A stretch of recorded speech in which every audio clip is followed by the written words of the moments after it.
हिंद दोस्तों, स्वागत करते हैं आपके अपने हैं YouTube channel GS learning group में। पिछली वीडियो में हमने पढ़ा था अधिकार 5 तक, ठीक 5वें अधिकार तक हमने पढ़ लिया था। अब आज जो पढ़ेंगे अधिकार वो 6वां अधिकार पढ़ेंगे, संवैधानिक उपचारों का अधिकार। वीडियो शुरू करने से पहले आपसे रिक्वेस्ट है कि अगर अभी तक आपने हमारे चैनल को सब्सक्राइब नहीं किया है तो सब्सक्राइब कर लें, लाइक करें, कमेंट करें और शेयर करें। ठीक है, आइए चलते हैं। 6वां अधिकार है हमारा संवैधानिक उपचारों का अधिकार। इसमें क्या होता है, ये अनुच्छेद हमारा अनुच्छेद 32 से लेकर के अनुच्छेद 35 तक, ठीक, इसमें जो है अनुच्छेद 32 से लेकर के अनुच्छेद 35 तक बताया गया है। अनुच्छेद 32, अब बात करते हैं अनुच्छेद 32 में है क्या। अनुच्छेद 32 में जो हमारे मौलिक अधिकारों का अगर कोई हनन करता है, हमने पहले भी इसको बताया था कि अनुच्छेद 32 के तहत हम सुप्रीम कोर्ट जा सकते हैं, ठीक। तो वही यहाँ पर इसको दर्शाया गया है कि अनुच्छेद 32 के तहत जो है अगर हमारे मौलिक अधिकारों को कोई हनन करता है तो हम सर्वोच्च न्यायालय जा सकते हैं, ठीक। सर्वोच्च न्यायालय हमें संरक्षण प्रदान करेगा। इस ऐसे समझें कि अनुच्छेद 32 जो है एक प्रकार का हमारा जो है संरक्षक है, ठीक। अनुच्छेद 32 के तहत सर्वोच्च न्यायालय हमें संरक्षण प्रदान करता है। अनुच्छेद 32 के तहत सर्वोच्च न्यायालय हमें संरक्षण प्रदान करता है, वो बात ठीक है, लेकिन संवैधानिक उपचारों का जो अधिकार है इसको एक व्यक्ति हैं डॉक्टर भीमराव अंबेडकर जी जो हैं, इन्होंने संवैधानिक उपचारों के अधिकार को ही हृदय एवं आत्मा कहा था। ध्यान दीजिएगा, हृदय एवं आत्मा कहा था, ठीक है। हृदय एवं आत्मा डॉक्टर भीमराव अंबेडकर जी ने किसको कहा था, संवैधानिक उपचारों के अधिकार को। लेकिन भारतीय संविधान की हृदय एवं आत्मा किसे कहा गया है, प्रस्तावना को कहा गया है। किसे कहा गया है, प्रस्तावना को, ठीक। तो 2 क्वेश्चन यहाँ पर समझने का प्रयास करिएगा। संवैधानिक उपचारों का अधिकार BR अम्बेडकर के अनुसार हृदय एवं आत्मा है, लेकिन भारतीय संविधान की हृदय एवं आत्मा क्या है, प्रस्तावना है, ठीक। आशा करते हैं समझ में आ गया होगा। अब चलते हैं अनुच्छेद 32। अनुच्छेद 32 में यदि हमारे मौलिक अधिकारों का यदि कोई हनन करता है या प्रभाव पड़ता है हमारे मौलिक अधिकारों पर, तो हम सर्वोच्च न्यायालय जा सकते हैं, वो हमें संरक्षण प्रदान करता है।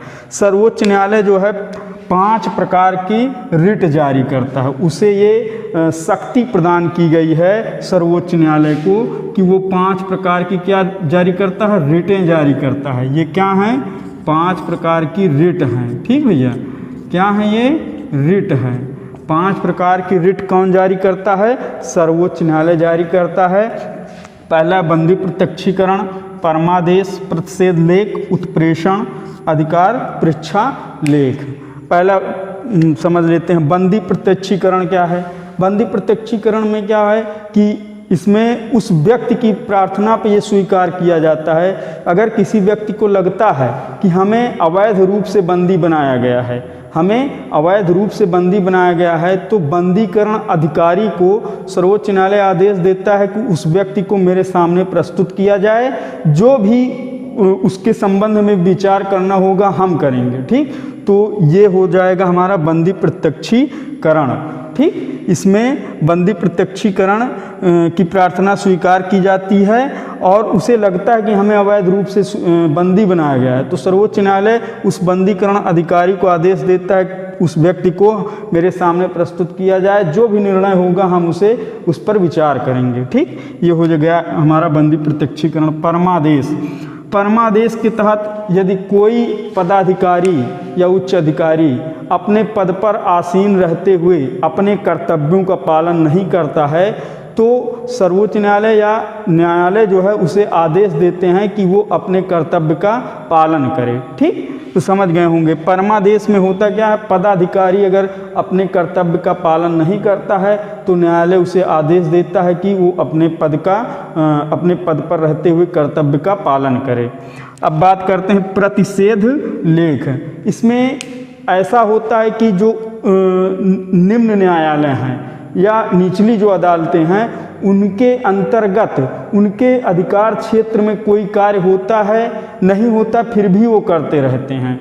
तो जो ऊपरी अदालत है, तो सर्वोच्च न्यायालय ये कहता है या प्रतिषेध लगाता है, प्रतिबंध लगाता है कि ये कार्य जो है आपके अधिकार क्षेत्र में नहीं है, आप इसे मत करिए। ये हो जाएगा हमारा प्रतिषेध लेख। ठीक। उत्प्रेषण, ये क्या होता है? उत्प्रेषण में होता क्या है कि अगर कोई मुकदमा लंबित पड़ा है, यानी कई दिनों से पड़ा है और उस पर सुनवाई नहीं हो रही है, तो न्यायालय क्या करेगी, उसके ऊपरी जो अदालतें हैं उनको वो लंबित मुकदमा सौंप देगी। ठीक। ये हो जाएगा हमारा उत्प्रेषण।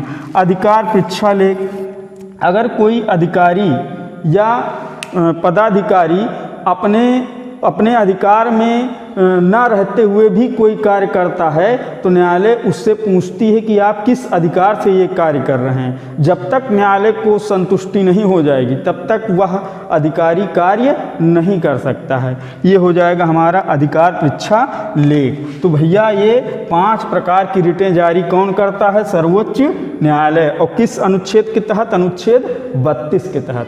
आशा करते हैं समझ में आ गया होगा। अब बात करते हैं अनुच्छेद 33।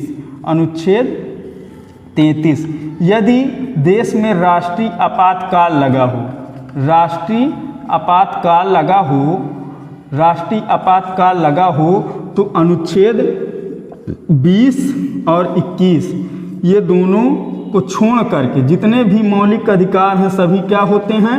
निलंबित माने जाते हैं।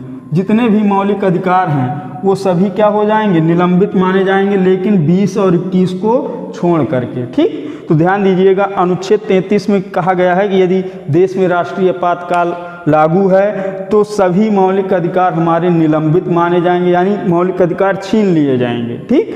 लेकिन 20 और 21 को छोड़ करके। ठीक है। अब बात करते हैं अनुच्छेद 33। अनुच्छेद 33, अनुच्छेद 33 20 और 21 में क्या है, इसकी वीडियो मैंने डाल दी है, उसको जा कर के देख लेना। ठीक है। अनुच्छेद 33, अनुच्छेद 33 में ये कहा गया है यदि किसी क्षेत्र में विधि द्वारा सेना लगाई गई है, सेना लगाई गई है तो उस क्षेत्र के जो मौलिक अधिकार हैं वो भी छीन लिए जाएंगे, अर्थात निलंबित माने जाएंगे। लेकिन कौन कौन नहीं माने जाएंगे? कौन कौन से अनुच्छेद? अनुच्छेद 19, अनुच्छेद 20, अनुच्छेद 21। इन अनुच्छेदों को छोड़ करके जितने भी मौलिक अधिकार हैं सभी जो है निलंबित माने जाएंगे। ठीक। तो अनुच्छेद 33 हो गया। और अनुच्छेद 34, अनुच्छेद 34 में यदि किसी क्षेत्र में विधि द्वारा सेना लगाई गई है तो 19, 20, 21 अनुच्छेद को छोड़ करके सभी जितने मौलिक अधिकार हैं सभी निलंबित माने जाएंगे। अब बात करते हैं अनुच्छेद 35। अनुच्छेद 35, अनुच्छेद 35 में ये कहा गया है कि जहाँ जहाँ पर राष्ट्रीय आपातकाल लगा हुआ था और जहाँ जहाँ पर सेना लगी हुई थी वहाँ पर राष्ट्रीय आपातकाल यदि हट जाता है, सेना हट जाती है तो पुनः जो मौलिक अधिकार हमारे निलंबित थे वो पुनः हमको प्राप्त हो जाएंगे। ठीक। ये था हमारा संवैधानिक उपचारों का अधिकार। ठीक। अनुच्छेद 32 से 35 तक एक बार फिर से देख लीजिएगा। अनुच्छेद 32 में कहा गया है यदि हमारे कोई मौलिक अधिकारों का हनन करता है सर्वोच्च न्यायालय जाएंगे, वो हमें संरक्षण प्रदान करेगा। और सर्वोच्च न्यायालय 5 प्रकार की रिट जारी करता है: बंदी प्रत्यक्षीकरण, परमादेश, प्रतिषेध लेख, उत्प्रेषण, अधिकार परीक्षा लेख।